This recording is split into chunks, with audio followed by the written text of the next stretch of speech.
Grow Up, released in 2016 by Ubisoft Reflections, is a game I feel is not talked about anywhere near enough. It's so good in fact that it's probably Ubisoft's best game from the past decade. Though to be fair, that's likely not saying too much when you look at the repetitive drivel they've actually put out for the last 10 years. They've been having a pretty rough time of it recently, bless them. But back in 2016, all was well with the world because Grow Up released. And to fairly strong reviews too, as the title averaged around a 7 out of 10. But I don't think that quite does the game justice. Grow Up is a game that you have to play through to its conclusion to truly appreciate what it spectacularly accomplishes. Because as the title suggests, you have to fully experience the process of growing up, and you'll do so through Bud here. He's our adorable playable character who stumbles around like he's perpetually 10 points deep. But this is a game all about moving vertically, again as the title suggests, and Bud can do exactly that as he slowly and awkwardly climbs up any surface one shaky hand at a time. You might assume that if the game was just this alone, it would be pretty uninteresting, and you'd be right. But as you progress, you slowly gain more abilities that allow you to get where you need to go quicker and far more effectively. But before we go too deep into that, we first need to look back. About a year and a half earlier, because Grow Up is in fact a sequel to its younger brother Grow Home. Initially only intended to be an internal project for a small team of only 8 developers inside the Newcastle-based studio, the concept impressed management who decided to officially launch the game. As you'd expect, it's pretty much just a scaled-down version of the sequel, so Grow Up does everything its predecessor does, but just bigger and better, as the fully realised version of a concept now pushed to its limits. So I'm happy just recommending this one for now as the better of the two. So speaking of, let's actually bloody talk about it, shall we?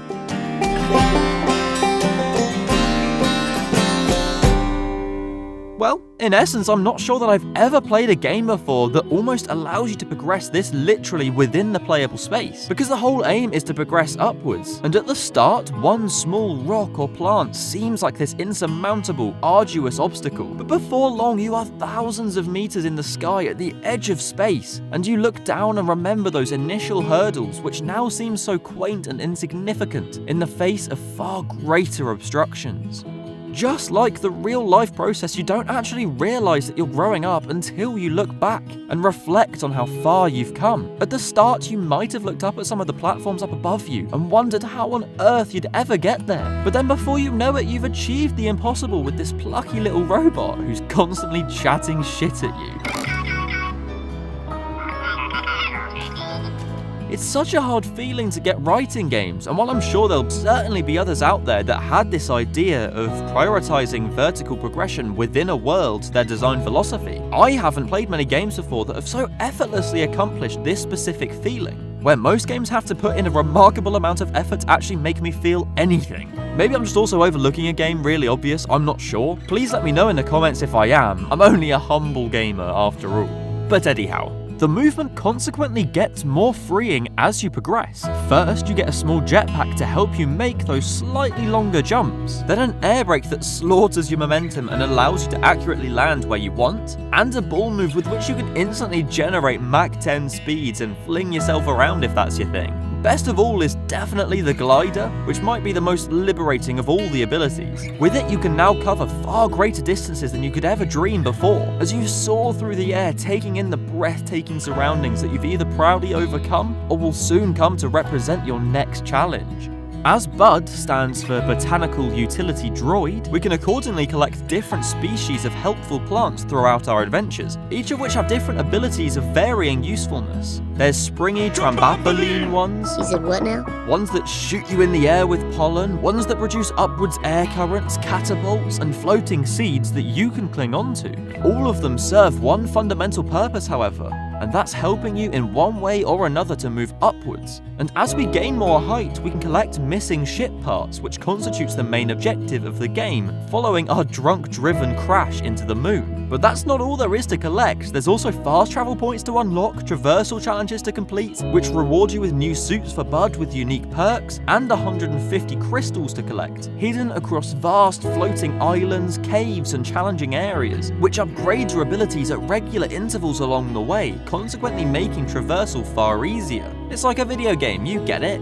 Oh, also part of your primary objective is to grow these giant star plants, the branches of which you can wrangle upwards to fuel the plant's development, until before long you finally arrive at what was once the most inconceivable landmark as you escape the clutches of the planet's atmosphere and successfully reach for the moon, where you can at last repair your ship.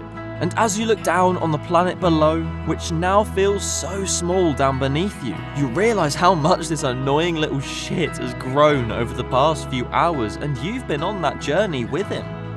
I also want to shout out the soundtrack, which can at points feel a bit repetitive, but it provides the appropriate charm and whimsy that's perfectly fitting for this game. Also, if you hadn't already picked this up from the footage that I'm putting down, the game, despite its very simplistic art style, looks frankly breathtaking in its finest moments. I mean, look at it! The game uses its picturesque views as a reward for the player as you put in the work to progress, because the higher you get, the better the sublime spectacles below you become. And with that, that's about all there is to cover. It's a very simple game, but crucially, it's exceedingly charming and enjoyable from the word go, as you quickly grow up from this to this. And that innate gameplay experience means more to me than anything Ubisoft's other AAA or, quadruple A offerings could ever provide. Is it objectively the best game Ubisoft have made? Probably not, no. It can be clunky, sometimes frustrating, certain mechanics are completely redundant, and the game can start to feel a little repetitive after a while, but honestly, each of those problems can also be found in the rest of Ubisoft's portfolio anyway. The differentiating factor about Grow Up is that it actually managed to make me feel something, a sense of accomplishment, wonder, and delight that none of their other corporately constrained experiences can create.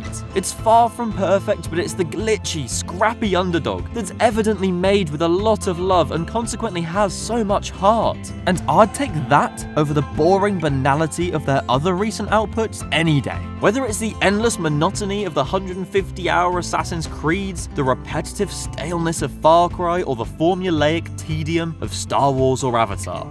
And that's why for me, it towers above anything else Ubisoft has put out for the last decade. It's only $10, it takes a few hours to complete, and I wholeheartedly recommend that you give it a try. It's so good that it warms even my cold, dead, rotting heart. And speaking of, I just wanted to make a positive video talking about something I actually enjoy for once, as every one I've made so far hasn't exactly been the most overtly positive. Maybe because moaning is what I enjoy doing most, because I'm a twisted, miserable git. But either way, I hope you enjoyed this short little discussion about a severely underappreciated game that I sincerely love.